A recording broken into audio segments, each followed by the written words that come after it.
Gracias por continuar con nosotros. Estamos conversando sobre los sucesos de esta semana y tratando de comprender qué es lo que está detrás de todo esto. Tú decías, Edwin, hay una campaña política, la campaña política es apretada, hay muchos intereses de por medio, pero no termino de entender la relación entre un funcionario como el fiscal y un funcionario como el presidente de la Corte de Cuentas de la República y una campaña política, pues porque aquí están los partidos políticos, aquí está toda la contienda entre todos, pero aquí están funcionarios que responden al pueblo, pues, o sea, y que han sido electos por ustedes además con mayoría calificada, en el que Arena en particular adicionalmente dio los votos con todos los demás. ¿Cuál es la relación? O sea, ¿son políticos entonces estos funcionarios también? ¿Están actuando con un carácter de querer influir sobre las elecciones? ¿O simplemente es un problema técnico que están queriendo resolver? O sea, no veo la relación. Pues tú lo dijiste, Luis. O sea, yo espero que sea su trabajo, que lo hagan técnicamente. Y no quiero pensar que esto es un actuar político. Obviamente, los funcionarios públicos, aunque sea el fiscal, sea el presidente de la Corte de Cuentas, inclusive la Corte Suprema de Justicia, de alguna forma la política, las situaciones de la política en el país, de alguna manera los influyen. Eso es inevitable. Pero ellos deben de ser independientes, ellos deben de actuar con esa independencia, con ese rigor. Y claramente, cuando vemos los dos grandes eventos que han sucedido en la Fiscalía, que es el tema famoso de la Diego de Holguín, y ahora el tema de Selenel, parecería que hay parte que se ve y parte que no se ve. O sea, un editorial de esta semana decía que tenía la escopeta que tira balas para un lado, una cosa así en ese sentido.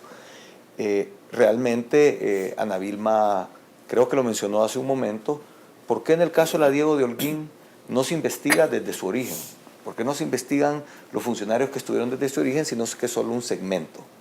En el caso de Selenel, en la comisión especial llegaron 12 invitados.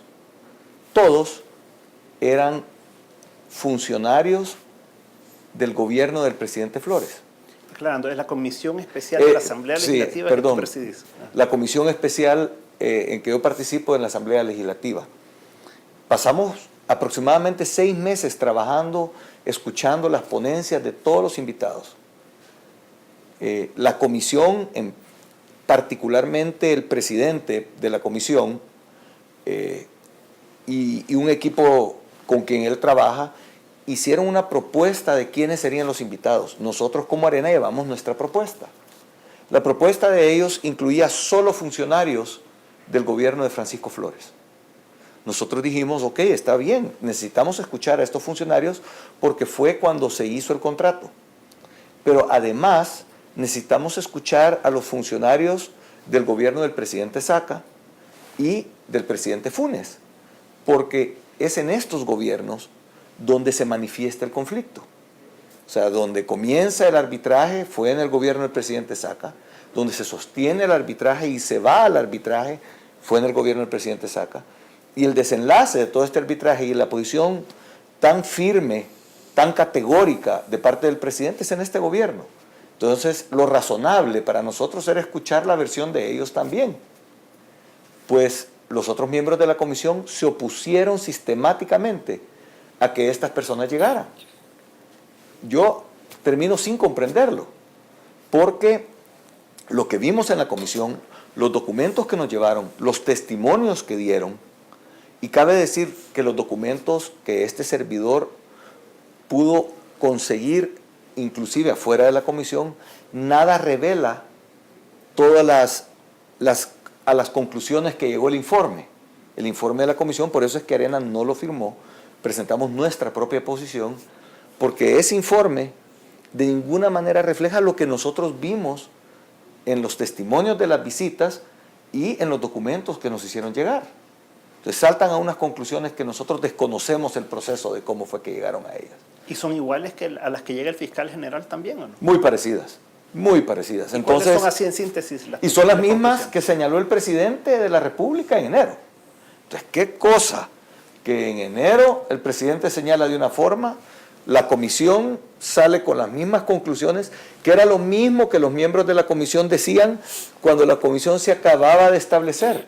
Fue lo mismo que dijeron en la plenaria donde se constituyó la comisión.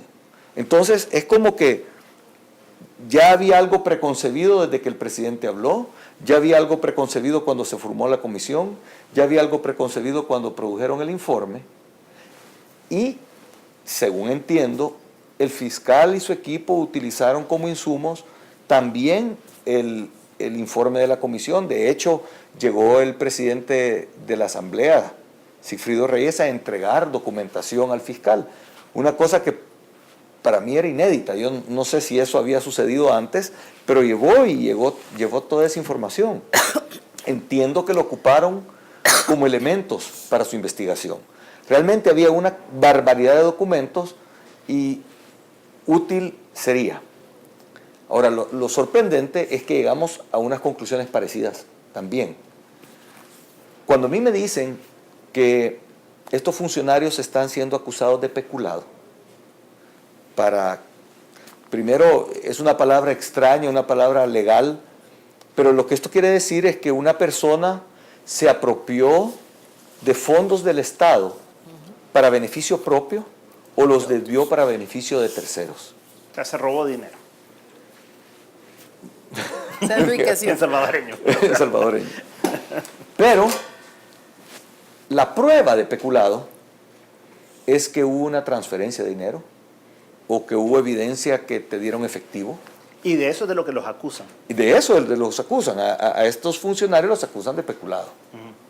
Entonces, a estas personas, me imagino que debería de haber una cuenta bancaria donde entró dinero de una procedencia extraña o de una procedencia definida, o hay un cheque que respalde esa transacción, o que pueden demostrar enriquecimiento ilícito, pero para llevar de enriquecimiento ilícito a peculado todavía hay un paso más, ¿verdad? Pero por lo menos como primera etapa tendríamos que demostrar enriquecimiento ilícito. Hasta donde yo vi, en la exposición del fiscal, no vi ninguna evidencia que señalara eso. Entonces, a mí me queda un interrogante que no sé si él tiene información o su equipo tiene información que el resto de la población desconocemos. Nosotros creemos que es muy importante que si hay una acusación de esta naturaleza, que la documentación se nos haga disponible para toda la ciudadanía. Espero que ahora que se fue a tribunales, que se judicializó el caso, se profundice en estos temas. El problema es que el fiscal ha pedido 6 meses para presentar pruebas para este juicio que se va a dar. A mí también me queda el interrogante que cómo es posible que después de 6 meses que un equipo de primer nivel de abogados y de fiscales que ha estado investigando el caso han recabado todas estas pruebas, a estas alturas que no las tengan. O sea, me imagino que las deberían de tener. ¿Por qué pide 6 meses más? ¿Hay más pruebas que están queriendo encontrar? O, dando el beneficio de la duda, no sé si quieren esperar que pase el periodo electoral para presentar esas pruebas, pero para mientras la realidad y la lamentable realidad es que todos los nombres de esas personas ya salieron a la palestra pública. Y como todos los salvadoreños ya estamos hartos de la corrupción, la primera reacción del ciudadano es: todos son culpables. Entonces estamos cayendo en esa cacería de brujas de culpables hasta demostrar tu inocencia, en vez de inocente hasta demostrar tu culpabilidad. Yo estoy de acuerdo que tenemos que ser totalmente enfocados, totalmente inmisericordes con la corrupción. Pero seamos justos también, porque o si no, cualquier ciudadano que esté caminando por la calle, lo va a parar un policía, lo va a acusar de lo que le dé la gana al policía, y esa persona se puede ir presa. Y todos vamos a llegar a la conclusión de que esas personas son culpables. Una persona simplemente por su aspecto pueden decir que es un delincuente. No se vale que nos juzguen por las apariencias, que nos juzguen por nuestra trayectoria, que nos juzguen. Vemos a una persona corriendo, al mismo tiempo vemos de que a alguien le robaron, automáticamente el que está corriendo está huyendo, metámoslo preso. Y lo condenamos sin antes haberle permitido el debido juicio. Entonces, nuevamente, reiteramos nuestra posición. Debemos de ser implacables en el combate a la corrupción. Y eso celebramos que el fiscal esté comprometido con eso. Pero queremos una investigación totalmente amplia, profunda y que abarque todos los espectros de cada uno de los casos. Y como dijo Ana Vilma anteriormente, hay otros casos que nos preocupan. El caso de la INE, el caso de la 5 de noviembre, el caso del Chaparral, el caso de la Diego de Holguín, y así como esos hay otros. Bueno, ha salido publicado recientemente que a la INE, que es esta generadora eléctrica que le pertenece en su totalidad a la CEL, es la dueña de las acciones de la GEO. Y de nadie es desconocido que la GEO está ganando muchos millones de dólares. El año pasado ganó, después de impuestos, 120 millones de dólares. De eso, 2/3 partes le quedan a la INE. ¿Sí? Antes de esas grandes utilidades, ya la INE había recibido 173 millones de dólares de dividendos repartidos por la GEO en el transcurso de los últimos 6 años. Esto no me lo estoy inventando. Estos datos salen, si quieren, cualquiera que quiera verificar esto puede ir al Centro Nacional de Registro, pedir los estados financieros de la INE, porque como es una sociedad anónima, tiene que por ley presentarlos, y en base a esos estados financieros ver cuántos dividendos ha declarado haber recibido de sus inversiones. Y ahí dice, claramente, si lo suma es 173 millones.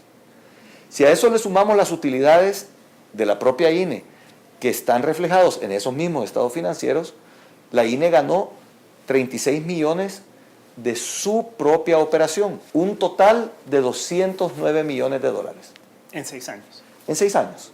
Eso es sin contar lo del 2012, que es el año más jugoso, digamos, Que ¿verdad? son 120 en un solo año. En un solo año. ¿Más las utilidades propias de la INE o ya incluyen? Más las utilidades propias de la INE. ¿Que fueron de?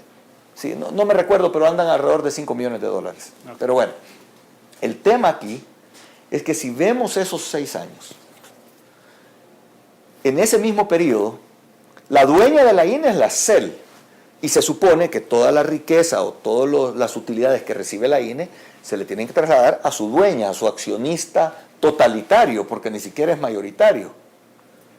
¿Sabes cuánto hemos visto reflejado en estos estados financieros que ellos repartieron como dividendo, decretaron como dividendo? 102 millones de dólares. Entonces, yo creo que la respuesta que debemos de tener los ciudadanos por parte de los funcionarios públicos es dónde están esos 107 millones de dólares que todavía la CEL no recibe. Cabe señalar que la INE es una sociedad anónima de capital variable, que aunque su dueña en íntegra es la CEL y es una empresa del Estado, es una autónoma, a la CEL la supervisa la Corte de Cuentas. Dicen que a la INE también, pero hasta donde hemos visto en todo el marco legal, la INE no se rige por la Corte de Cuentas. Ya hemos visto auditorías hechas a la Corte de Cuentas sobre la INE, pero son auditorías superficiales que no son de la naturaleza de las que se le hace a una institución pública. Entonces, para entender, lo que decís es que hubo más de 200 millones de dólares de utilidades en 6 años, que de eso repartieron a la CEL 102 millones 102. de dólares, 107 le quedaron a la INE, que no los ha repartido y que a dónde está ese dinero. Esa es la... Sí, me imagino que ahí están en algún banco. Pero ese me es imagino. un poco el planteamiento. Esa es básicamente, entonces la pregunta, y la preocupación es, si este dinero es necesario para la operación del Estado, estos 100 millones de dólares, deben de llegar lo antes posible a la CEL, eventualmente lo antes posible al Ministerio de Hacienda, para cubrir los gastos. Hablábamos hace un momento, no me recuerdo si estábamos en cámara o no, del préstamo de ayer, del préstamo que autorizaron los otros partidos políticos, o el desembolso de los bonos. Del jueves de esta semana. Del jueves de la semana, de esta semana que pasó, perdón. Y ese préstamo, el gobierno evidentemente lo necesita. Bueno, y estos 100 millones de dólares que tiene la INE, o que según los estados financieros todavía están en la INE, ya se pasaron a la CEL y ya llegaron a Hacienda para cubrir estas necesidades que tenemos los salvadoreños. Esas son las cosas que debemos de ver. una pregunta más, o sea, una inquietud más. Oí al presidente de la Corte de Cuentas diciendo que no, que él investigar a la INE y que estas sociedades anónimas eran sujetos de investigación. La ley no exige que estas sociedades anónimas se rijan por la ley LACAP. Entonces, si bien es cierto que una auditoría, si yo tengo una sociedad anónima y contrato a un auditor, y en esta sociedad anónima se decide que se le quiere pagar a un contratista $1 millón al mes por llegar a sentarse bonito a la entrada de las oficinas, yo le puedo pagar en mi empresa, en una sociedad anónima, si todos los accionistas estamos de acuerdo, $1 millón por irse a sentar bonito ahí. Eso no aplica para las instituciones de gobierno.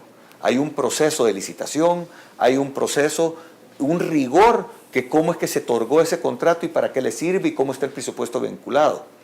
Entonces la pregunta es, ¿va a llegar el de la Corte de Cuentas a hacer una auditoría y le va a aplicar los criterios de una auditoría de una sociedad anónima? ¿O le va a poder aplicar con un marco legal debido los criterios de una auditoría de una autónoma o de una institución del Estado?